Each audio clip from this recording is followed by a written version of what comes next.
Ketika kita beriman dengan Allah Subhanahu wa taala dengan segala azamah, keagungannya, zat dan sifatnya. Jika kita katakan Allah azim, bukan hanya sifatnya saja, zatnya juga agung.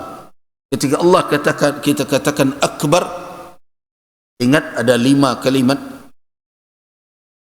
yang apabila seseorang mati dalam keadaan beriman dan mengucapkan yang 5 itu, tidak akan disentuh oleh api neraka. Dan itu tentu lebih besar daripada daripada janji masuk surga. Kalau orang masuk surga kan bisa singgah di neraka sebentar. Sebentar di neraka itu jadi kecil sebentar ada di dunia. Jadi kalau dijanjikan siapa yang mengucapkan 5 ini, maka dia tidak akan disentuh oleh api neraka. Artinya dia masuk surga tanpa disentuh oleh api neraka sedikit pun. Itu kan kalimat tauhid semuanya. Apabila hamba berkata la ilaha illallah wallahu akbar, di kalimat yang pertama, la ilaha illallah wallahu akbar, ini sebaiknya dijadikan zikir, dijadikan kalimat-kalimat thayyibah yang kita baca setiap hari. La ilaha illallah wallahu akbar.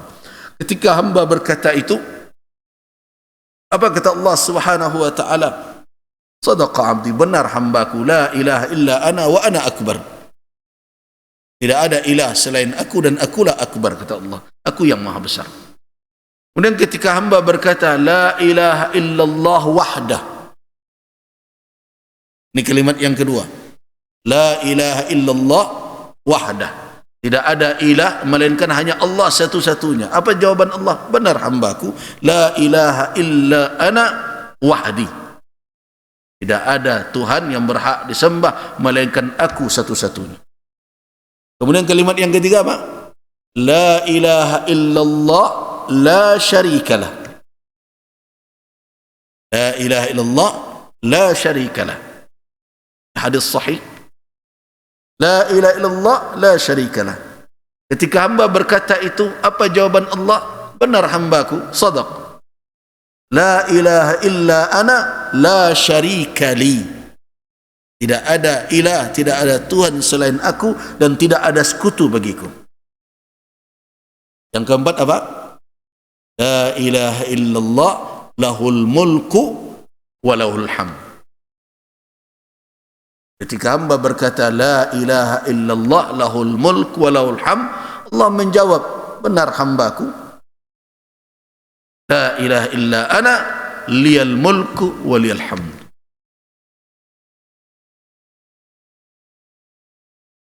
Tidak ada Tuhan, la ilaha illa ana, melainkan aku, liyal mulk, akulah yang memiliki seluruh kekuasaan dan untukku seluruh pujian. Dan yang terakhir apa? Yang kelima, la ilaha illallah wa la hawla wa la quwwata illa billah. Jadi 5 kalimat. Kalau seseorang mati atas 5 kalimat itu, maka la tamussuhun nar, dia tidak akan disentuh oleh api neraka.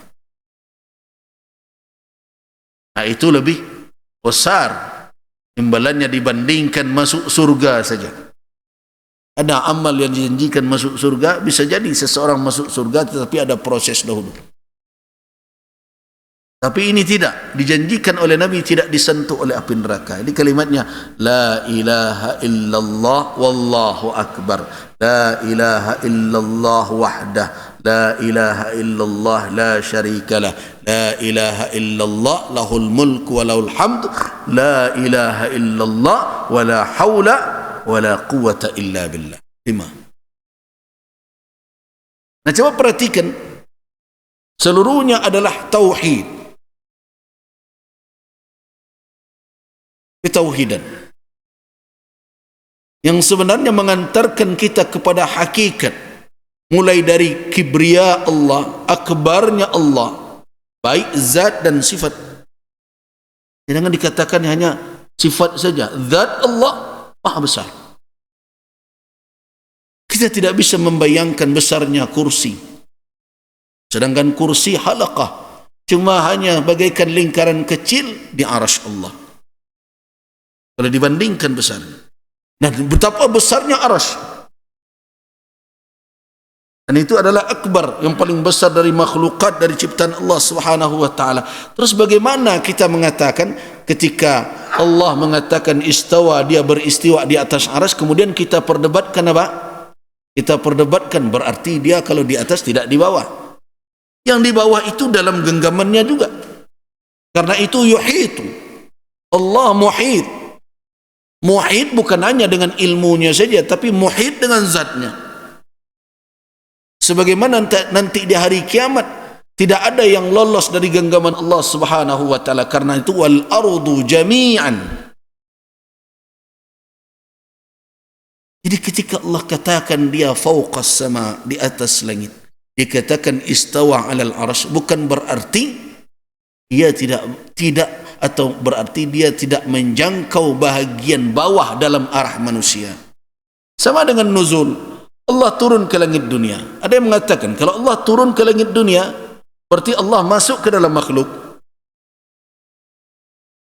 Ketika kita katakan Allah turun ke langit dunia masuk kepada makhluk, kenapa? Karena fikiran kita itu terjebak dengan fikiran material. Sama dengan air masuk, ini air kalau masuk ke dalam wadah begini berarti dia masuk ke dalam botol. Begitu jadinya. Karena kita berfikir material. Allah tidak material, Allah tidak maddi. Karena itu ketika dikatakan dia turun ke langit dunia, dia turun. Bagaimana menurut dia? Dan kita tidak tahu hakikat turunnya seperti apa. Karena ketika kita bayangkan bahwa dia turun kemudian seperti masuk ke dalam sehingga terbatas oleh langit dunia, itu adalah pemikiran material. Allah Subhanahu wa taala bukan material. La tudrikuhul absar wa huwa yudrikul absar. Nah itu kalau saya tanyakan, ya kita beriman sebagaimana datang di dalam Al-Quranul Karim bila kaif, kita tidak tahu bagaimananya, dan itu tidak mengakibatkan kita meyakini Allah terkurung oleh makhluknya. Selesai. Nah, cuma terkadang kita diseret ke dalam perdebatan yang panjang yang tidak berujung, seolah-olah kalau kita katakan iman Allah turun ke langit dunia berarti langit dunia mengurung Allah. Itu kalau kita meyakini Allah itu seperti air ini, masuk dia dah terkurungnya di dalam. Allah tidak begitu Subhanahu wa ta'ala.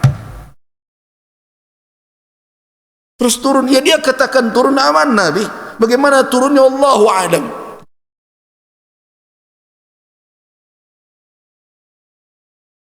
Ketika Allah katakan istawa 'alal arsy, tidak perlu kita berdebat lagi. Cuma kadang dua kelompok ini, yang satu mentakwil, yang satu tidak mentakwil, tapi terjebak pula. Kami tidak mentakwil, tapi Allah duduk itu namanya mentakwil namanya.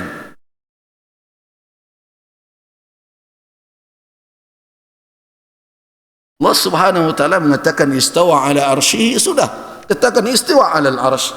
Terus kalau kita katakan Allah fawqas sama, amintum man fis sama, ya sudah, Allah di langit. Apakah langit kemudian mengurung Allah Subhanahu wa taala? Kalau kita katakan Allah dikurung oleh langit, berarti kita mengatakan Allah material. Allah tidak material. Ketika dia mengatakan dia di langit, karena dia tidak material, maka langit tidak mengurungnya. Cuma ta'abir yang ada di dalam Al-Quran seperti itu. Aman Nabi. Dan berhenti kita menelusuri karena akal kita tidak akan menjangkau kunuh hakikat yang sebenarnya dari makna dari apa yang dikatakan oleh Allah Subhanahu wa taala. Nah, ketika kita merasakan kelemahan kita di dalam menta'abirkan, walaupun ada rasa di dalam kalbu, tapi tidak semua perasaan itu bisa diungkap dengan lidah, berhentilah pada batas itu dan serahkan kepada Allah makna hakiki. Nah, sudah itu alai kita imani Allah sebagaimana yang dia katakan, sudah itu uruslah dunia dan disuruh urus di Allah kan. Kau nak eboh bertangkap perkara itu dan dunia diurus di orang, sudah itu awak dijual orang lah sudah itu.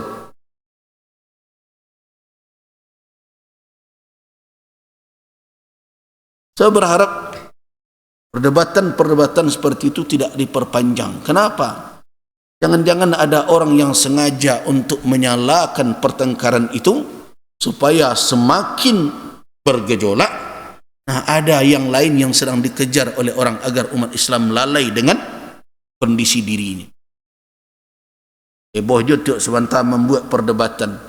Orang mambik negari awak, kau tak debat-debatnya dah. Buat aturan tengah malam, lah dapet dia gunung cik. Buat aturan pagi hari, lah lari lurah cik lagi gitu. Dan awak bertangka aja perkara itu. Yang tak akan pernah selesai. Bagaimana menyelesaikannya? Tak ada yang akan mampu menyelesaikan walaupun berdebat 7 hari 7 malam. Kenapa? Sudah ribuan kitab ditulis tentang itu sampai kini belum selesai juga.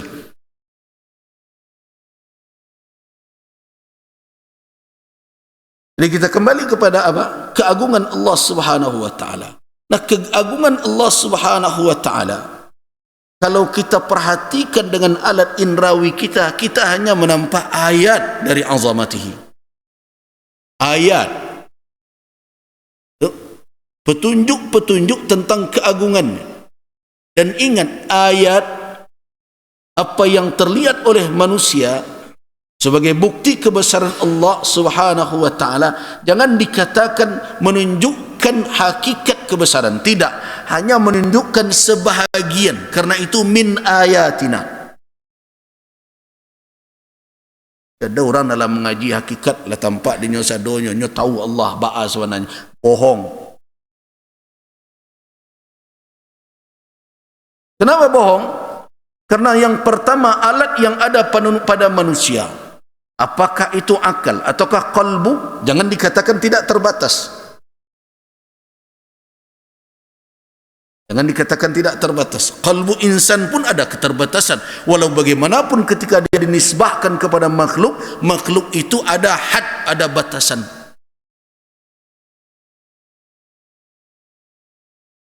Dari sisi hakikatnya, uqul manusia mahdud, akal manusia terbatas. Karena itu tidak semua ayat yang tercipta dan tidak semua ayat yang terbaca mampu dijangkau oleh manusia dengan akalnya untuk memahami hakikat yang sebenarnya. Apa yang saya maksud? Ujungnya kita menyerah nanti. Wa khasyar rahmana bil ghaib. Itu ujungnya. Menyerahlah kepada Allah, dia ghaib. Yang kita tahu tentang Allah Subhanahu wa taala hanyalah alamat, tanda-tanda yang dengan keterbatasan kita terbatas kita menjangkau. Jangan dikatakan sempurna. Apapun yang kita pakai, hawas, panca indera kita ada keterbatasan. Berapa yang bisa kita lihat alamat, tanda-tanda kebesaran Allah Subhanahu wa taala? Tidak semua. Begitu juga pendengaran, perasaan, rasa, semuanya punya keterbatasan. Akal manusia punya keterbatasan di dalam mengolah maklumat yang sampai. Hati manusia punya keterbatasan, walaupun ada riwayat yang dikatakan ada yang tidak bisa ditampung oleh manusia tetapi bisa ditampung oleh qalbu insan, dan sering dikatakan begitu. Ar-Rahman, apa maknanya? Apakah berarti hati manusia yuhid, meliputi seluruh tentang Allah? Tidak.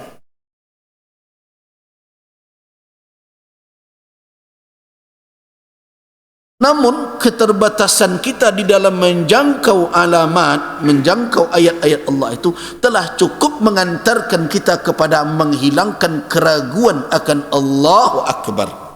Cukup. Apa tandanya cukup? Ya, ada orang mengatakan berarti iman orang nan awam kok bisa tidak yakin? Bisa. Ada orang yang yakin dengan satu ayat, dengan wujud sesuatu. Ada orang yang yakin dengan berpuluh ayat barunya sampai kepada sesuatu. Semua je orang pergi ke rimbo, yang caliaknya jajak, kecilnya ciek tu tempatnya, rimau sudah lalu si kogon. Tapi ada orang tak yakin, malu rimau tu bentuk kucing gadang tu cini. Dia temui lagi. Nah, baru dia yakin ketika dia pasang kamera track. Oh, yo nampak di kamera. Ayo rimau tadi. Jadi jangan dikatakan bahawa yang sampai kepada keyakinan keimanan adalah al-mutabahhir, orang yang mendalam di dalam menelaah, hafal Al-Quran 30 juz, sekian hadis, ada itu orang yang sampai ke hakikat. Betul. tentu walau bagaimanapun keimanan orang yang berilmu berbeda dengan keimanan orang yang awam. Tetapi orang awam ketika dia mendapatkan satu ayat dan dia yakini kebenarannya, kadang dengan itu dia sudah diantarkan kepada hilangnya syak, hilang ragu.